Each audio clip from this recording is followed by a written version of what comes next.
Sometimes, an idea is so brilliant that it changes the world immediately. Sometimes, it takes a little longer. In fact, a great concept may take millennia to catch on. So don't be too disappointed if your genius notion doesn't impress people straight away. It'll get there even if you're no longer around to see it. Here are 10 ideas that were way ahead of their time.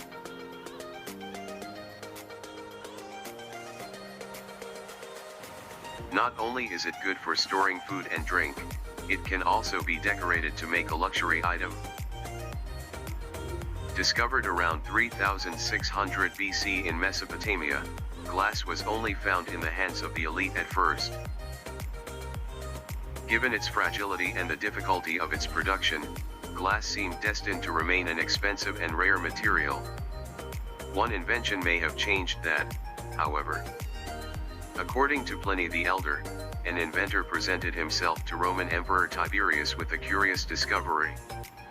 The clever man had invented an unbreakable, flexible form of glass. In another account, Tiberius was given a new glass cup that was pretty but nothing special in his estimation. After Tiberius handed it back to the inventor, the glassmaker threw the cup on the floor. To the emperor's astonishment, it was not smashed but merely slightly dented. Surely, the man was made for life, in a sense, he was. But it was not a long life.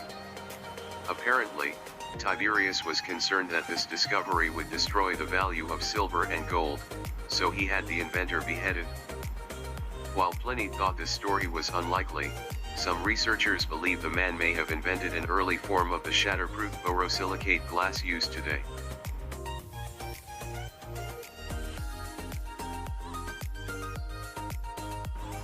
What happens if you take a piece of cake and cut it?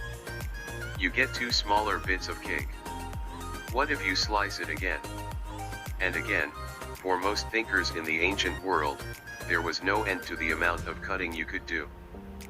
No matter how much you sliced, there was always a smaller piece of cake, like a terribly disappointing birthday party. But to Democritus and Leucippus, there was an uncuttable, smallest piece of cake. The Greek for uncuttable is atomus, from which we get the word atom. According to these philosophers, atoms come in a variety of forms. By mixing these different types of atoms, all visible matter is created. Today, we might call these mixtures molecules. Despite being first postulated in the 5th century BC, the existence of atoms was still doubted by some people even at the end of the 19th century AD. There were even hints of quantum theory in the ancient world. According to Epicurus, atoms moved in straight lines when nothing was acting on them, but they occasionally swerved at random.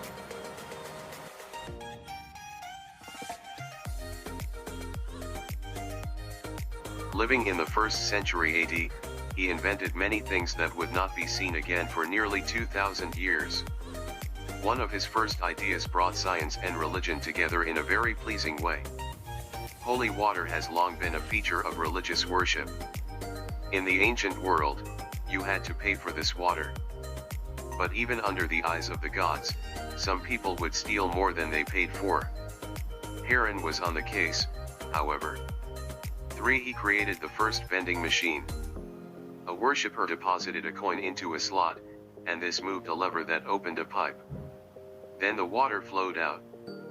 Once the coin fell into the machine, the water stopped. Every worshipper got the water he paid for, and the temple received all the money it was due.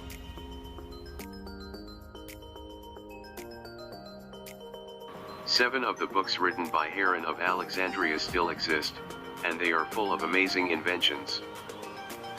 Some of his ideas were designed to seem miraculous. Although we associate automatic doors with shops, Heron hoped to startle worshippers when he created automatic doors for a temple. In Heron's design, the doors of the temple would not open when just anyone approached. They would only open when a fire was lit on an altar. The heat of the fire warmed the air held in the hollow altar, and the expanding air drove water into a bucket. The heavy bucket pulled on a rope and opened the doors. For today, we might be more impressed by automatic doors if we had a priest light a fire and chant as we walk toward the doors.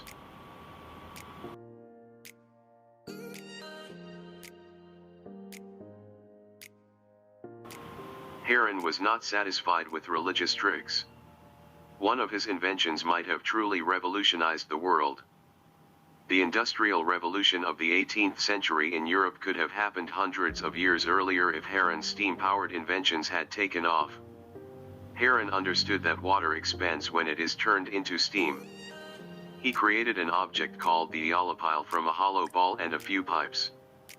By producing steam and forcing it out of the pipes, the hollow ball would spin rapidly. Heron had invented the first steam engine. 5. Unfortunately, the eolipile remained a mere curiosity and was largely forgotten.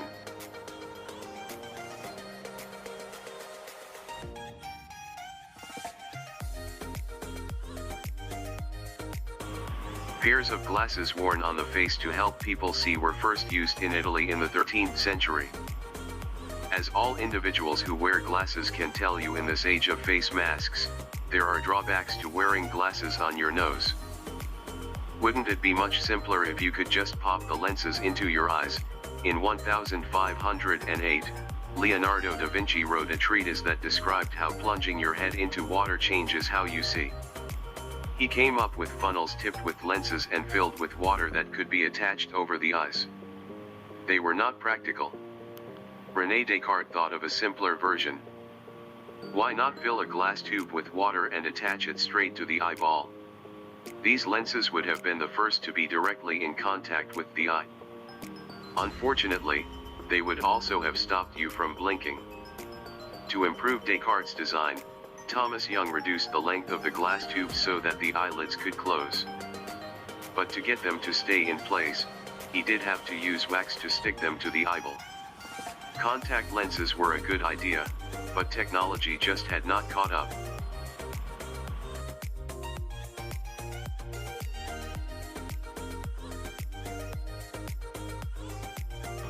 Fires are romantic things.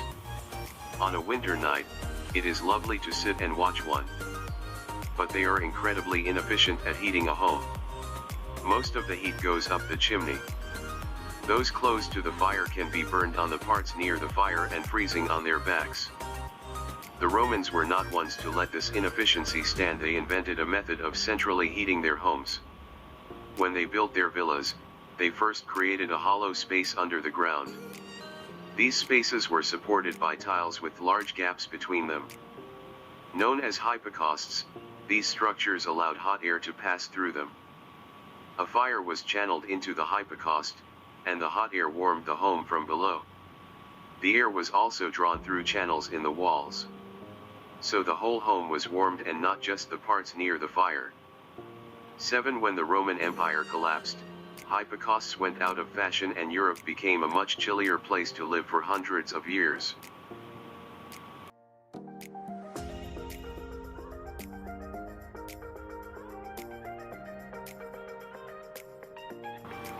Toilets are always a good idea.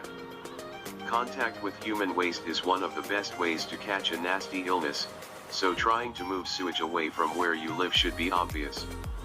For most of human history, the best that someone could do was wander a little way from his home to use a toilet that was little more than a hole in the ground. Often, the toilet in the home was just a pottery vessel that had to be emptied into the street. In 1700 BC in the Minoan Palace of Crete, toilets were created that used running water to carry away the sewage. This incredible palace may have been the first place to have flushing toilets. Communal toilets with long banks of seats and running water remained in existence for centuries, but we would have to wait for the modern flushing toilet to come into the home. And the invention of soft toilet paper.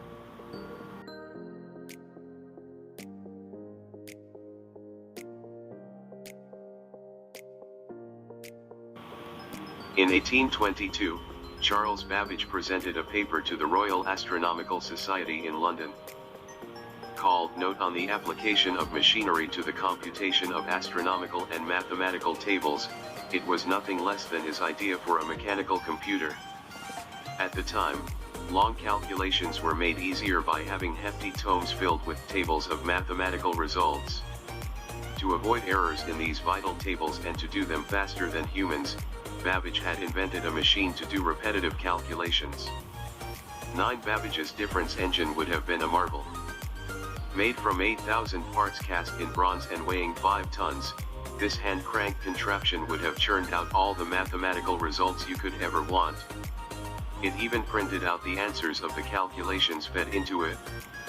Unfortunately, the difference engine was never completed. Despite the astronomical amount of £17,000 given to him by the British government, Babbage was unable to build a working model. It was only in the 1990s that Babbage's designs were actually made. Like the answers churned out by his machine, it turned out that Babbage had calculated correctly his difference engine would have worked.